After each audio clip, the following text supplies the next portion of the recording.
pharmacist of Daniel Lampera Central Elementary School Sped Center.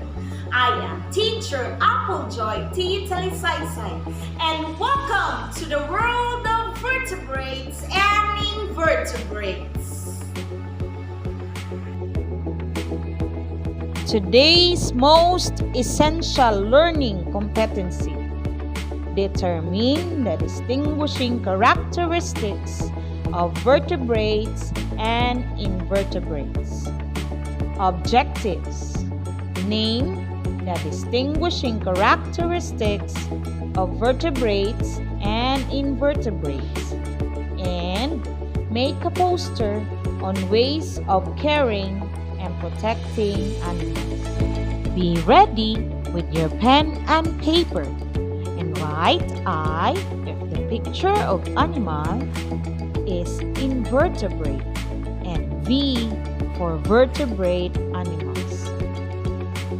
Correct! V for vertebrate. You're right! V for vertebrate. Good job! Jellyfish is an invertebrate animal. Awesome! Starfish is an invertebrate animal. Wonderful! I for invertebrate.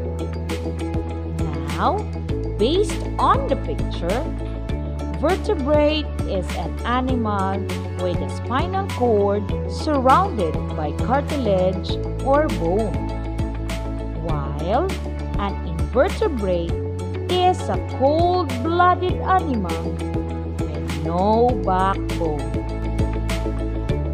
How many classifications of animals do we have? Great! 2. Vertebrates and invertebrates. How many classifications of vertebrate animals are there? Perfect! 5. First, mammals are warm-blooded animals, which means they are able to regulate their internal temperature. Their unique characteristics is the presence of their mammary glands. What is the key word? Mammary gland. They feed their young with milk. Mammals also breathe through their lungs, and their bodies are completely or partly covered with fur or hair. Examples are dogs, cats, lions, tigers, horses, giraffes, and humans. Whales and dolphins are water mammals. They are the only mammals that can completely adapt to underwater living, while bats are the only mammals that can fly. Birds are also warm-blooded animals that have their bodies covered with feathers and lay eggs. All birds have wings, but not all can fly. The ostrich and chickens are examples of flightless birds. Penguins are the only birds that can swim. Examples of birds are hawk, eagle, duck, and flamingo.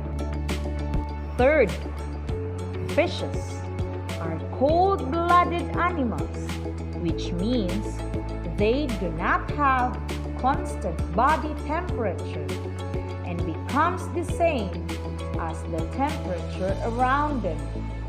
They live in water because they have gills, which enables them to breathe under it. They use their fins to swim, and their body is covered with scales. Examples are shark, milkfish, tilapia, and tuna. Fourth, reptiles are air-breathing cold-blooded animals. Most of them are terrestrial, but a few are aquatic. They have a hard, dry, scaly skin, which is useful to reduce the evaporation of water from the body. They lay eggs and have legs to move on land. Examples are crocodiles, turtles, snakes, and lizards. Fifth, amphibians are cold-blooded animals that can live both in land and in water. They have a smooth, moist, and scaleless skin.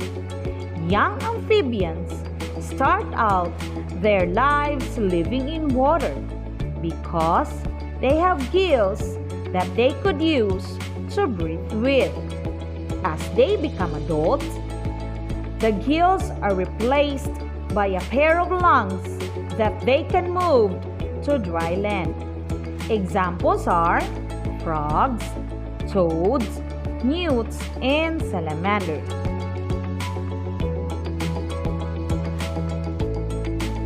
How many classifications of invertebrate animals are there? Very good. 8. First, Porifera are aquatic animals which has pores or holes all over their bodies.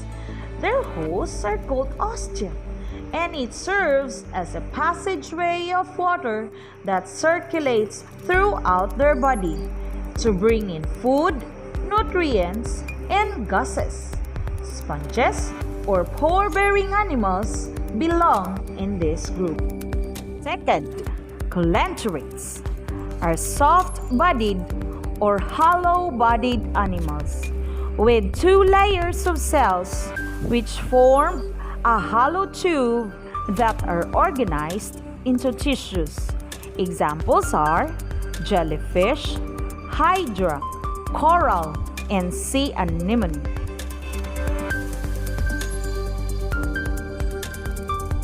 Platyhelminths have long, flapping bodies that look like ribbons. Flatworms belong to this group. They have no digestive system, so it absorbs nutrients from digested material in the host intestine. Tapeworms and flukes are examples of flatworm. Fourth, nematoda or nematodes have bodies that are long, thin, round and pointed at one or both ends. Roundworms belongs to this group. These are more complex than flatworms because their digestive tract has 2 openings. Some of the roundworms are decomposers, and some of them are also parasites. Examples are ascaris, hookworm, and heartworm.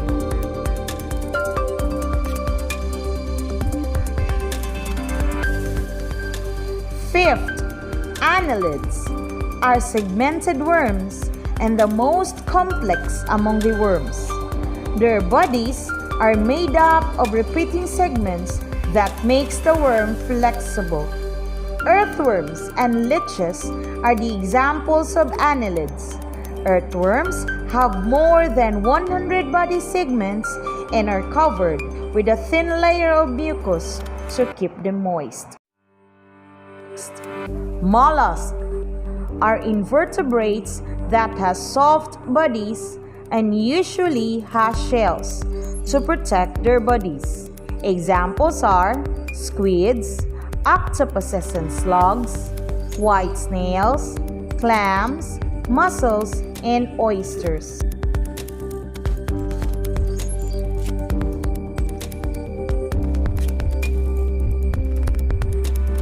Seventh, echinoderms are sea animals that has a spiny skin with various lengths that cover the outside part of their bodies.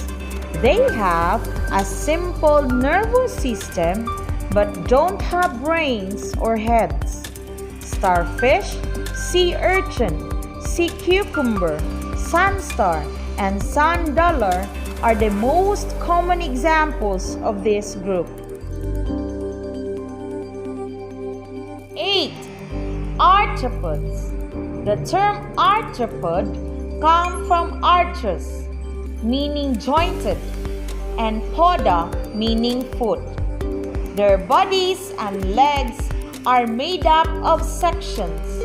They have an outside shell called exoskeleton. It protects and supports the body and reduces water loss. Arthropods are divided into 4 groups: crustaceans, insects, arachnids, and myriapods.